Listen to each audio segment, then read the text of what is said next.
Right before she died of a drug overdose, I had no idea she was taking drugs. It gets you addicted. I mean, I started out like any drug, just doing it once a week. Then it became twice a week. Then it became almost every night, smoking a little bit. Then it became waking up with it, doing it all day long. I didn't get to see my daughter, but her dad did. He was a heroin addict. He, had struggled with heroin for a long time, but he had been clean for a year. I'm just thinking to myself, like, God, why? Why did you drive?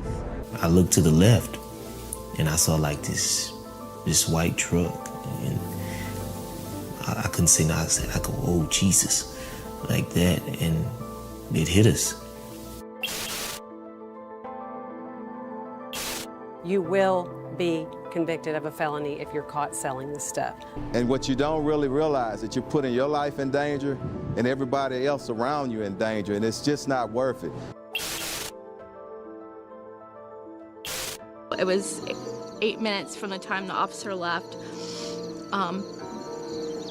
and that my daughter was killed. Broke my back at T12, severed my spinal cord, had a punctured lung, a torn diaphragm, and several broken ribs, and that's what left me paralyzed at the waist, and we got a speeding ticket. That's it.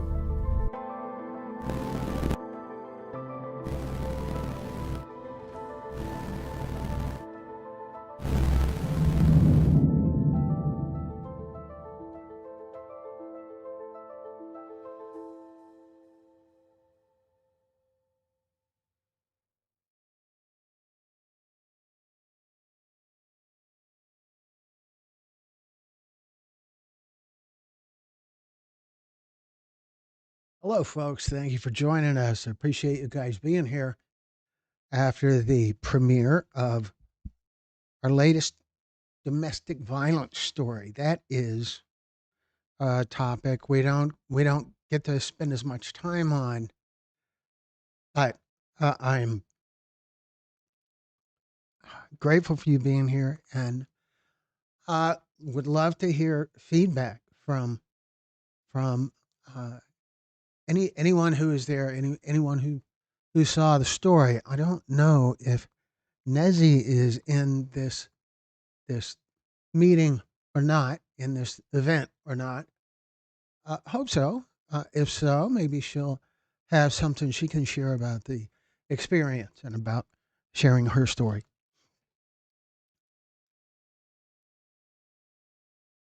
So, what did you guys think?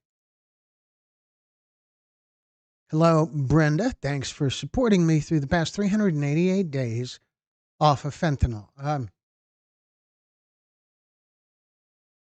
Thanks for sharing the experience with us.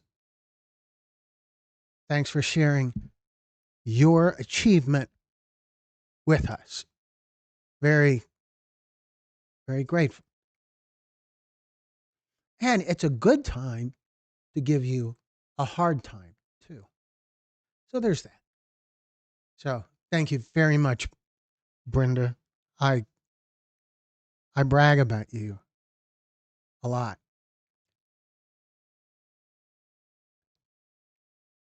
Nezzy for president. Okay.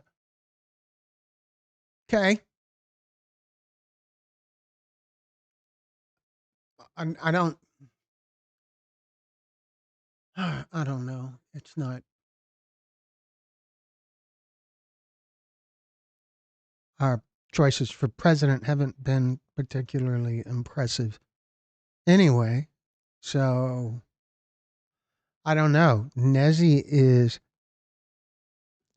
she is very, very much a problem solver. She attacks the problem and finds a way to fix it. So that's awesome. That is a leadership quality. We could see more of that in public office, I think. Nezzy telling her entire story without tearing up amazed me to no end. What strength. Now there was one or two spots where it kind of got away from her just a little bit. Like it looked like maybe there was going to be a few tears, but didn't quite happen. And I don't know if you guys recognized that. I don't know if you guys recognize that Nezzy is Kia Vewar's mother. Remember, there's a link in the description. Kia was a victim of human trafficking, and her story is part of our trafficking series. So,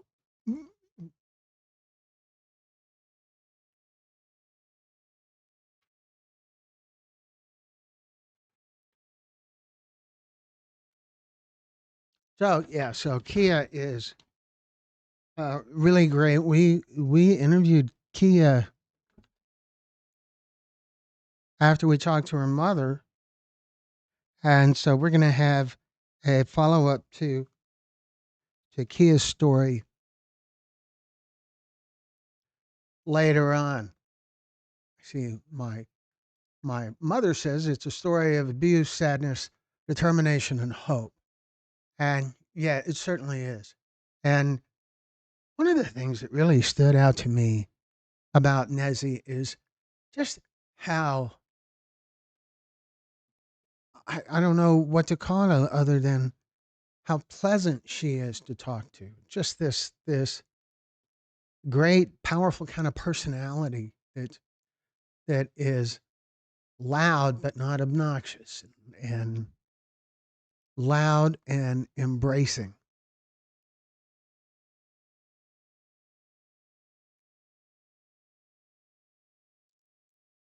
So I was really grateful to get to talk to her, and she just arrived. And our studio is on the second floor, and she had a little bit of a time with the stairs, but she managed to get there, and she was just raring to go, and off she went. Yes, she has. There is so much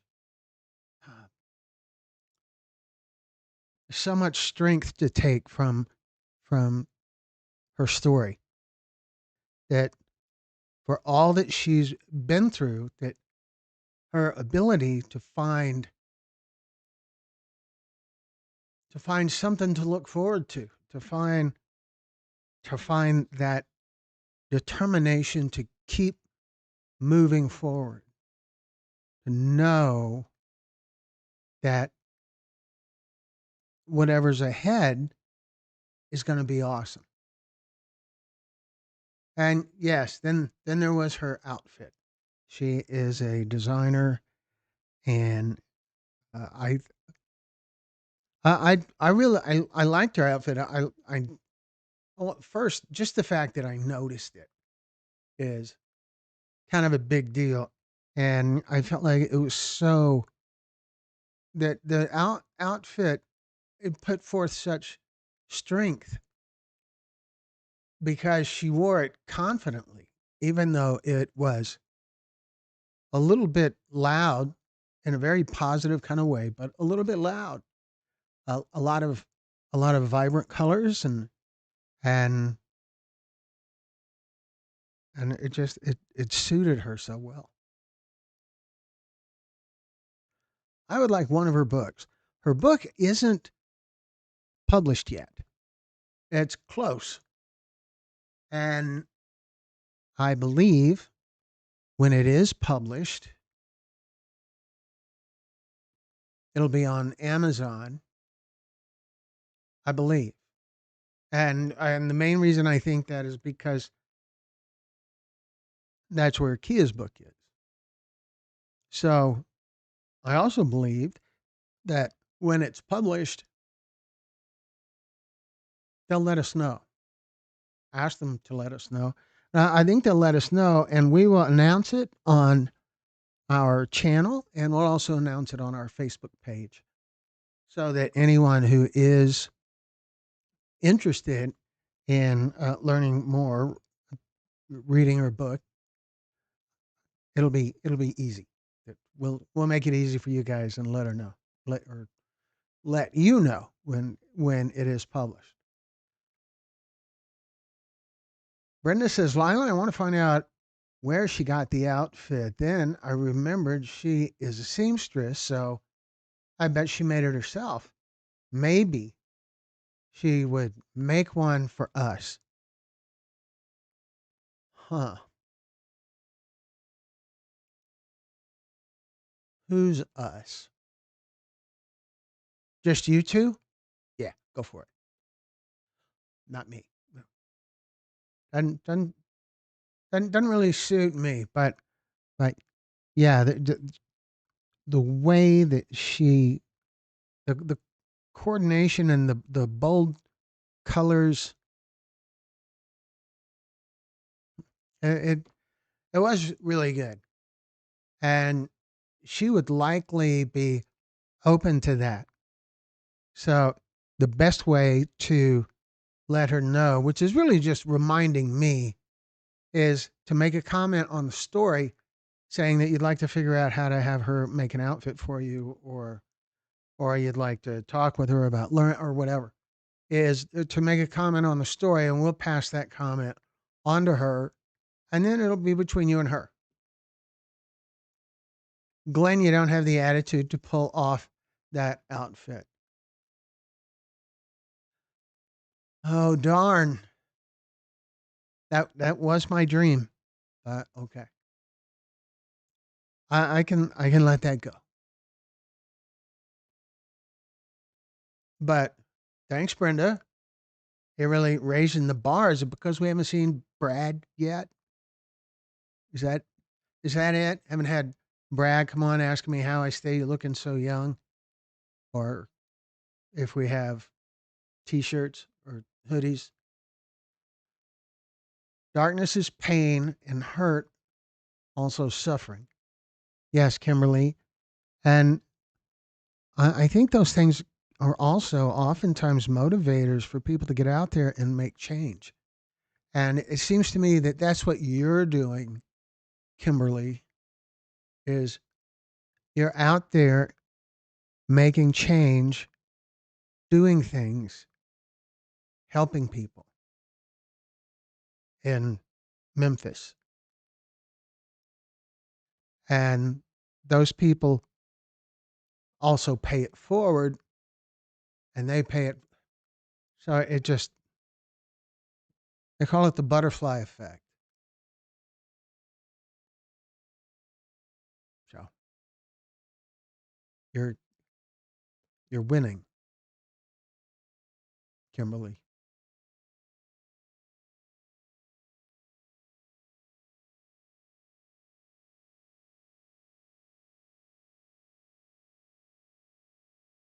Not you. What?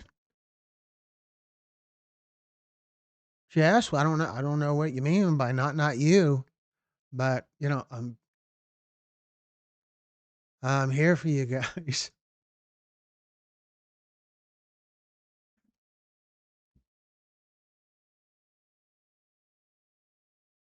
So Nezzy has a beautiful spirit. That's for sure. She has had some hard knocks in her life, and still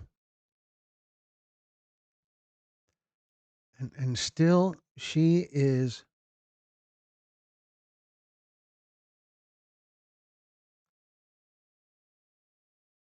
she's handling it.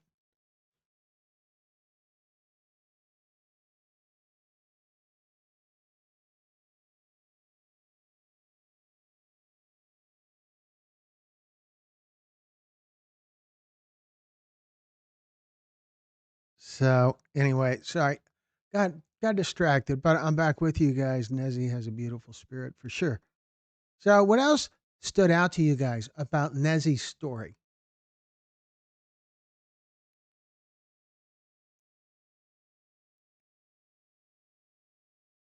Anything in particular? One of the things that really stood out to me about Nezzy is she was just so pleasant to listen to. To listen to her go through her story and share so openly and so coherently and powerfully to really have a grasp on what matters in the story is exciting. Anyway, so what else stood out to you guys in terms of Nezzy's story? What can you guys share about what was impactful about what Nezzy shared? Uplifting her kids, watching after each other. That's right. And it was cool to me. I don't know, has anyone in the audience here seen her daughter's story, her daughter's human trafficking story? Her story, it's also of course very powerful. And her story is captivating as well. And Kia has a lot going on in her life now. I believe yesterday she won an award for something. Nessie didn't want her son in the coffin, for sure. For sure, she didn't speak much about her son, other than to make very clear that both of her kids were extremely important to her and still are.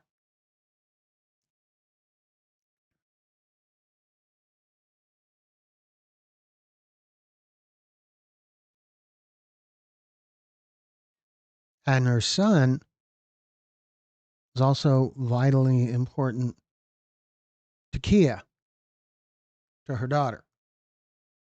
There's a part of Kia's story where her son stepped in, and I think that you guys might find some good filler in Kia's story. Let me just find let me just find Kia's story, and I'll share with you guys. There we go. The link. Kia's story is in our Trafficking in America series, and it is over 50 minutes long. And I will get a link.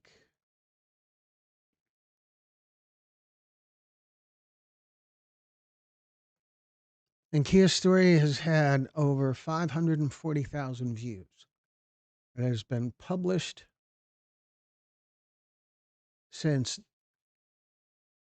the end of June in 2023.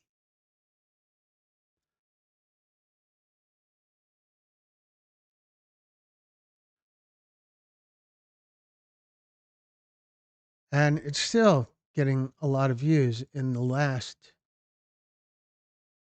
48 hours, it's had 150 views, which may not sound like all that much, except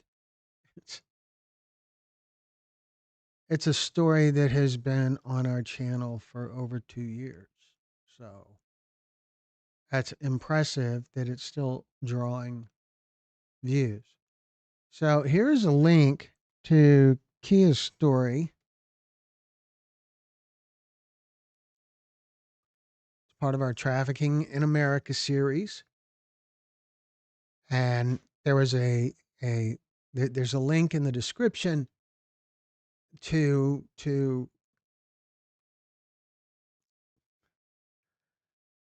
Nezi's story. There's a link in the description that will go to Kia's story. There's a picture of Kia in Nezi's story, and there is a couple of references to what Kia went through. Kimberly said, "Why would anyone want to abuse Nezi like that?" Yeah, it's kind of hard to believe. It's a hard thing to imagine for anyone to want to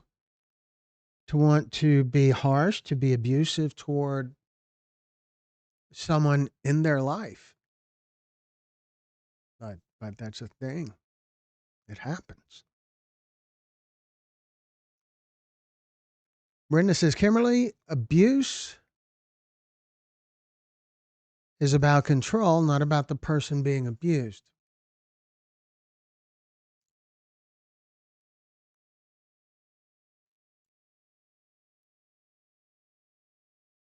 Indeed, it is. We've heard that before. So, right. So, anyway.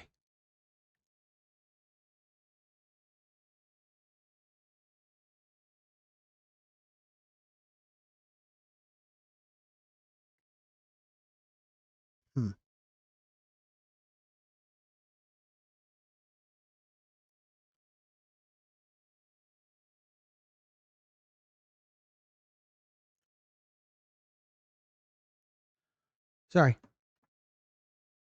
I get these messages all the time. So our next story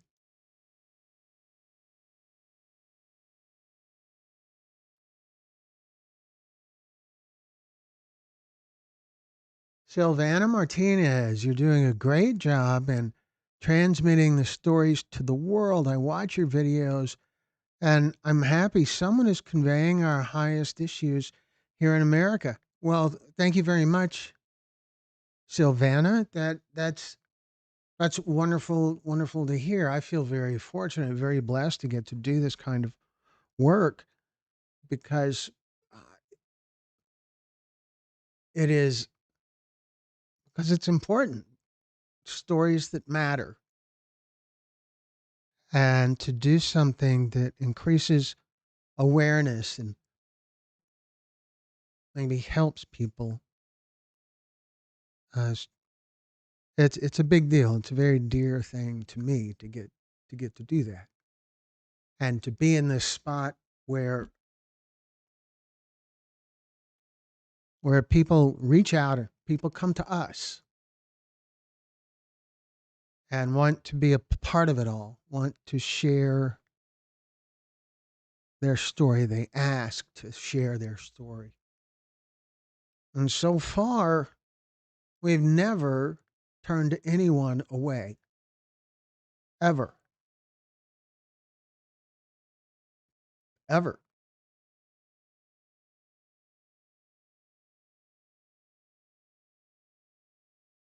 And the storytellers are near and dear to our hearts, for sure. Abuser needs to feel they have complete control over the person they are abusing, which is why you will see male abuser who can and will beat women, but not even raise his voice to another man. Well, that's interesting, Brenda. That's I've never heard that pointed out before. It seems completely valid, and the reason it seems so valid is because it seems like abusers who engage in that kind of conduct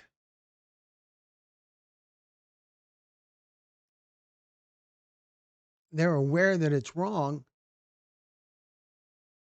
and so they're not likely to engage with people they see as their peers because they're aware that they think it's wrong to do that as well.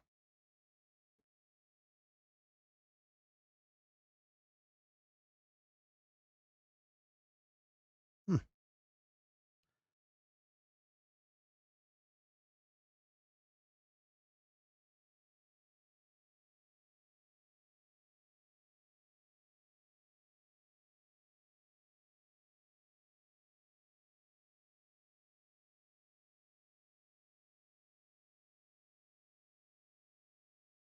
Does abuse come from substance?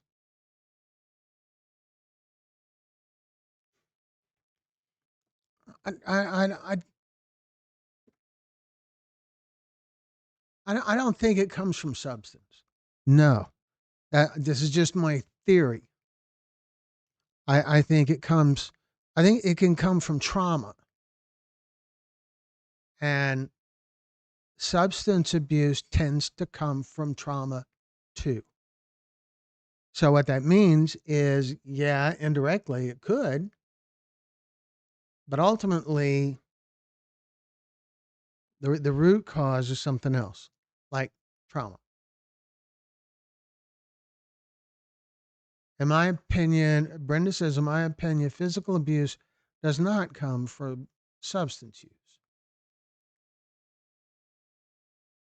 For sure. I agree with that. I think that substance use comes from trauma, and so can abuse.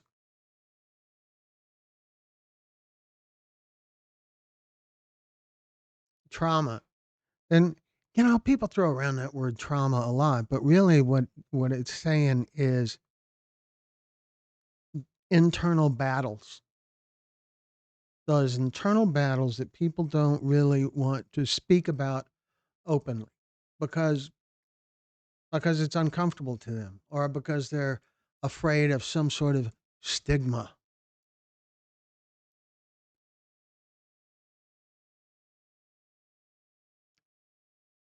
And so it's because of that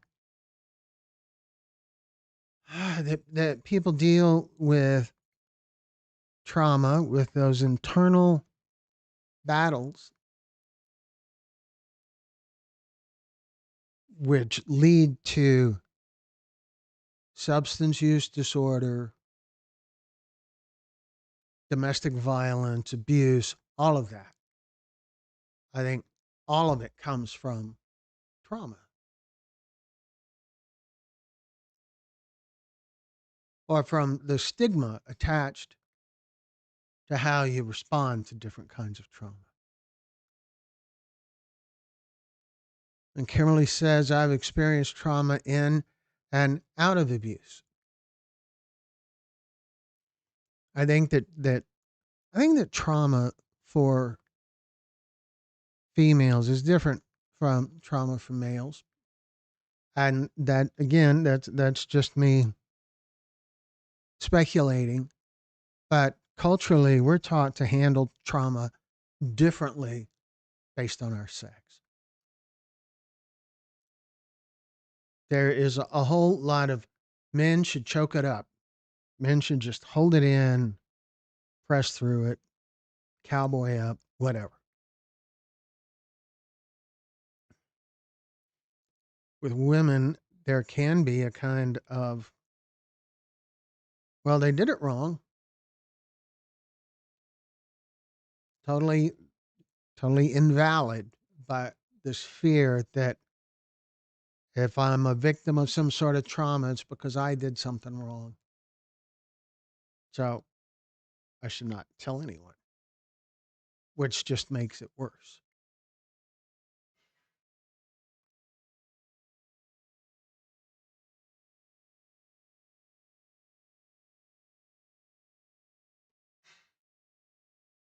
So what else can I share my insight about what else should we be talking about here today.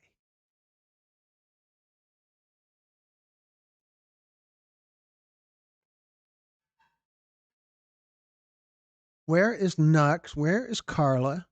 Where is Brad? We are here earlier. Nezzy has been through some emotional and verbally and physically, emotional, verbal, and physical trauma. And she handled it, and she's still handling it. She relies on her faith and the strength that she gets from her faith to press on. It's really impressive. It's very, very enlightening to talk to her. And I don't know, it's kind of a stretch to say that I talked to her. I barely, and if you couldn't tell, she just went. She just shared. It's wonderful. We will certainly try to do all we can to stay in touch with Nezzy and keep you guys current on that. So we figured we would do this earlier because it's Sunday, and see if perhaps some new viewers might join us because it's at a different time, and some people may not be available at the time we normally do these events.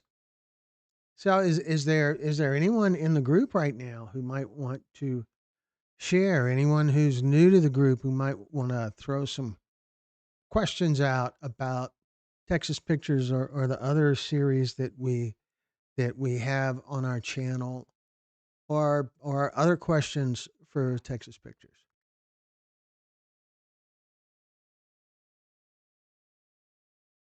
See, Brenda says, FYI, I have to leave at 6 p.m. Buttons has a weekly play date at a group home for foster tweens. I love watching her play with the kids, many who have never had their own pet. That's cool. That's a pretty awesome thing. And Jessica says, I agree with you. Males process trauma differently by God's design, I suppose. Trauma is a good topic. Trauma is that it is. I think it is a good topic. It's a topic that is an underlying element of so many of our stories that are about fentanyl or about addiction recovery, or stories that are about human trafficking, domestic violence, substance abuse like alcohol, like impaired driving. Somewhere in many, if not most, or all of the stories, there is some level of trauma that is unaddressed or underaddressed.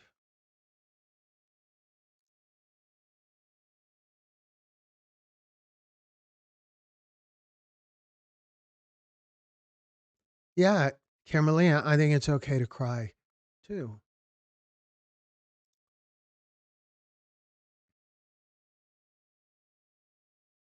So we have all of these different series of stories. If I can get the mouse where it belongs here, I can address them. So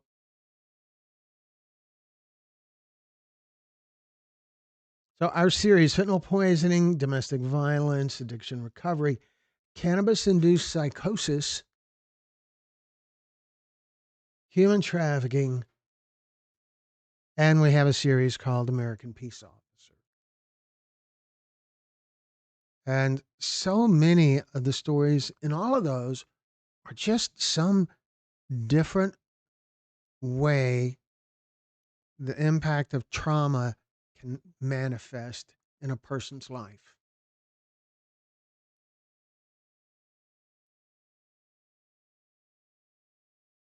Brenda says, I get so frustrated with people who use trauma as an excuse to stay stuck in victimhood. Yeah, that's a topic. And maybe it's not victimhood. Maybe it is just something that some people hide behind because it's easier to be a little bit lazy. I think I really I don't mean to be mean, but holy cow.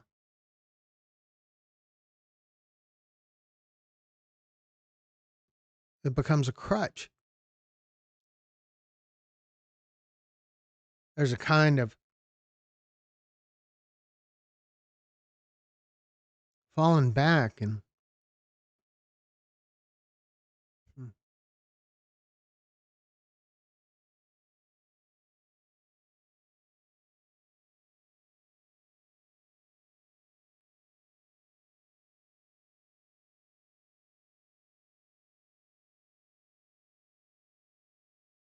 Anyway.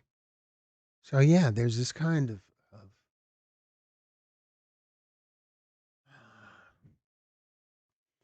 like triggers. Triggers. I think with triggers there is a kind of uh, uh, hiding behind something that you can say, well, that's just a trigger to me. I feel like if you feel like you can announce it, maybe it's not as big of a trigger as you think it is.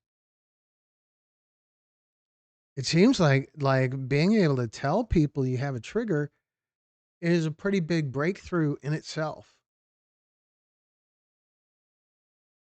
Brenda says there is a time when one has to quit blaming the past for all of their problems. Triggers only work if you pull them. Okay, that's good. So there is a phrase that I bet some of you folks, Brenda and Kimberly and others that are in the group that you probably recognize. There's this phrase that gets bantered around a lot at meetings where they say it's not your fault, but it is your problem. That fits so well with the whole concept of triggers being difficult. It's not your fault, but it's your problem.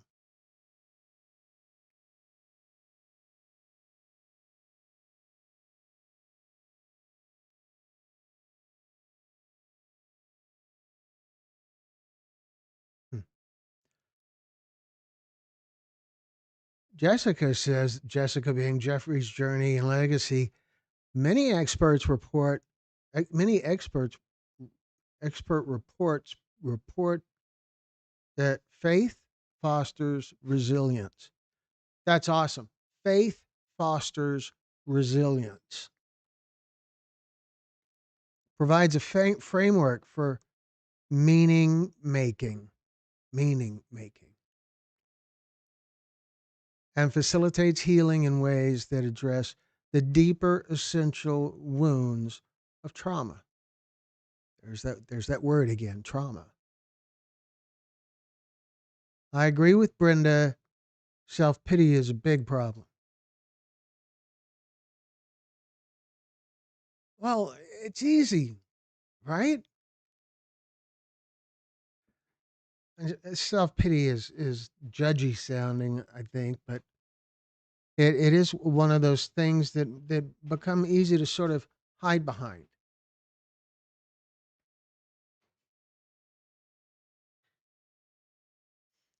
So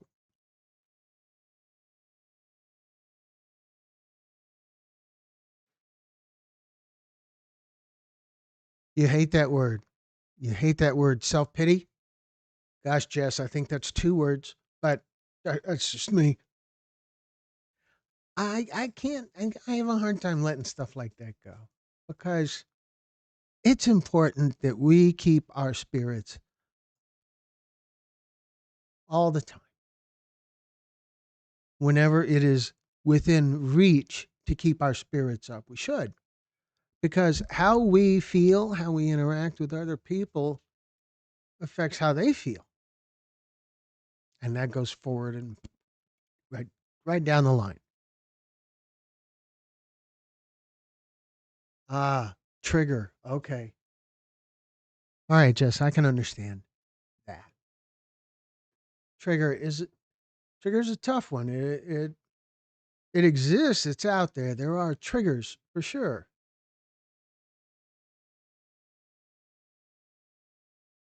But it can be quite a crutch for some people too.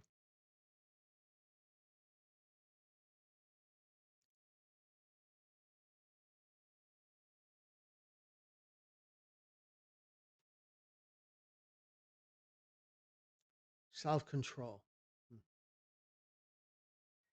Yeah, self-control is important. Is a big deal. I think for self-control, it's Brenda has the word up here, personal responsibility. I think many today are lacking personal responsibility. I don't know why. Maybe because we started giving everybody a trophy when in real life there are winners and losers.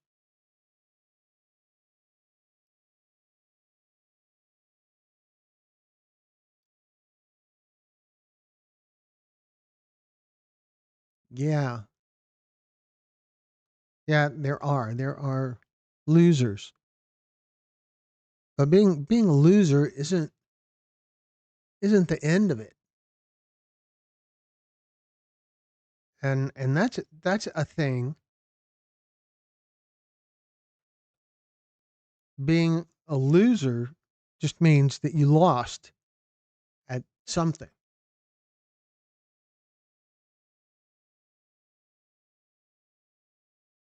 It isn't a it's about a battle, not about a war. You can lose a battle and win a war.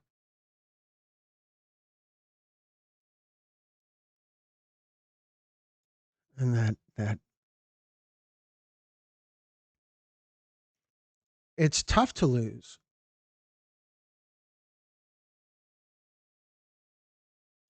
But losing is where you learn more, for sure. You learn more when you don't win. You grow more when you don't win.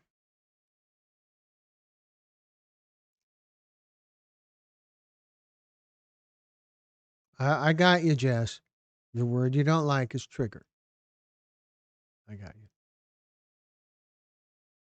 That excuse. I think when someone says, "Okay, that's a trigger for me," they're really saying something else. They're saying something about it's a way for them to say. It's a way for them to say, "I'm still not over that." So it can be a cry for help.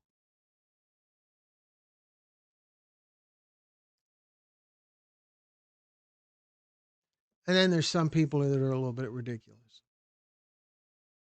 If some word that doesn't involve you is a trigger,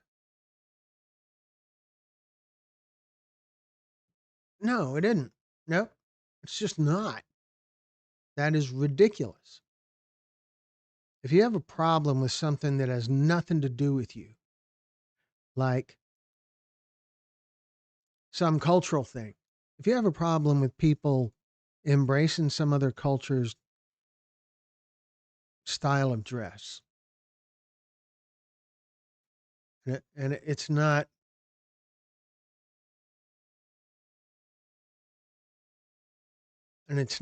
your culture or whatever, but for some reason you find it to be offensive, a trigger. Like if I was wearing a sombrero, and that's a trigger to you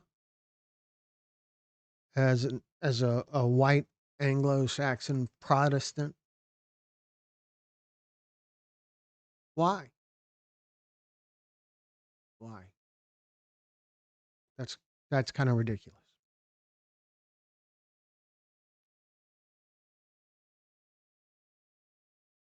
And so I find that whole, well, that's offensive. Why? I find that offensive, and I say it like that, and I'm sorry, but that's the way I hear it. When I hear it from people who have no reason to take offense, they're just full of themselves. They're just looking to make some drama statement. I don't understand it. I don't think it makes sense.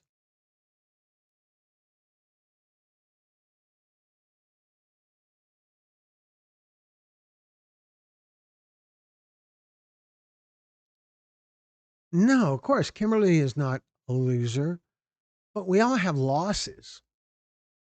We all have losses.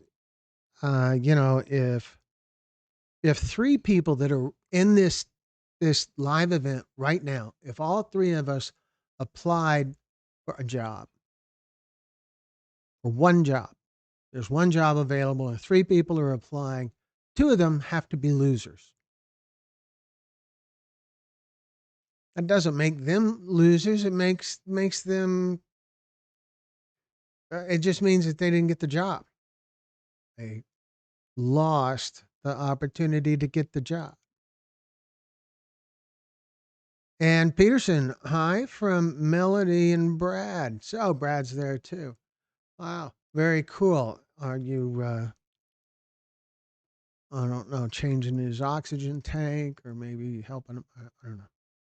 But I'm glad to see Brad here. It's cool that Brad's here, and he's probably very grateful that we started earlier so that he can catch up on his sleep.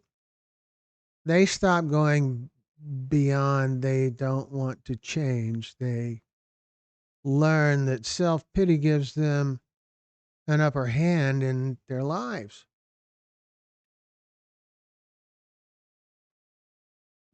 I think no. It's not an upper hand. It is a way to lessen your work, but that's not necessarily an upper hand. It just means you're doing less, and doing less isn't always going to be a good thing. Doing less is just doing less. Sometimes, yeah, it's great to do less, but if you do less all the time, you're just squandering your gifts.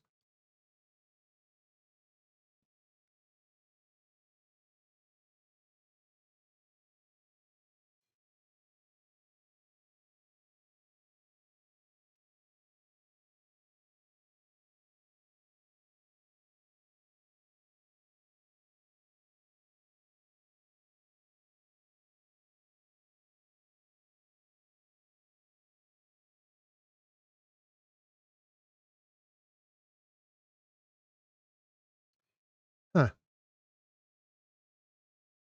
Sahil, maybe you just sent us an email. And yeah, I get what you're saying about the retainer. That is, it's a tough thing. It isn't worth it for us to pay a retainer. But it's been my experience that it works out better for, well, it works out better for us, for everyone to be motivated, all of our editors to be motivated to produce work. And that just works better without a retainer.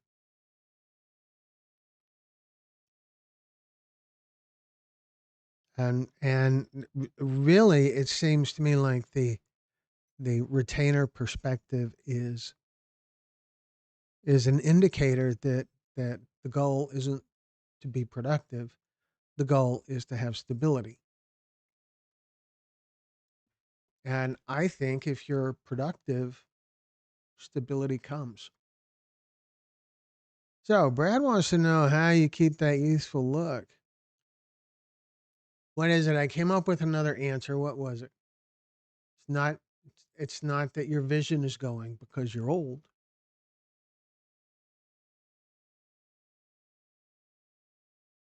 I don't know. I don't remember what the answer was. Huh.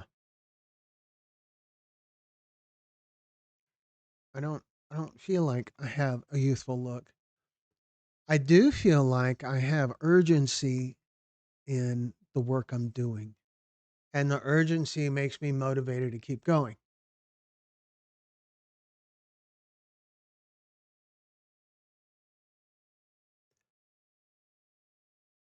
Brad, I sent the recipes via Pony Express. You should have them any day now.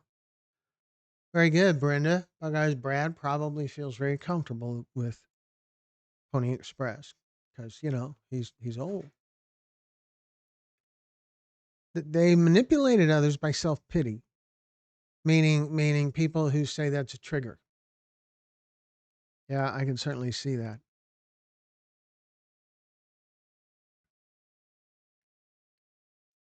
Anyway, it's about time to wrap things up for today. We have been here for almost an hour, 53 minutes,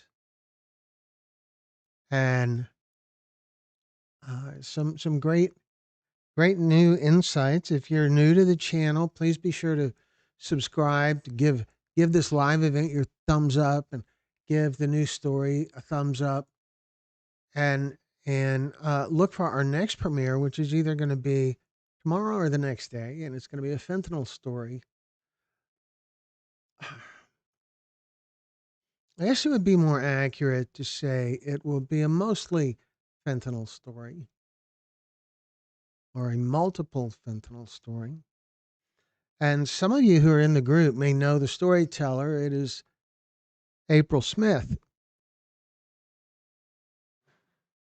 who is oftentimes in these live events. And so right now the story isn't complete yet.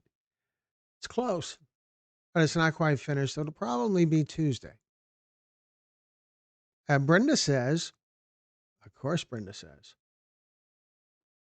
what you take for granted, someone else is praying for. I love that. That is such a spectacular comment to make. And I love that it has become this kind of closing message that we tend to wrap up these live events with. And I'm grateful to Brenda for making that a part of it all. It's way cool. Way cool. So I want to remind everyone also that we are also, well, I think I just said also twice right in a row there. Did I do that? Wow.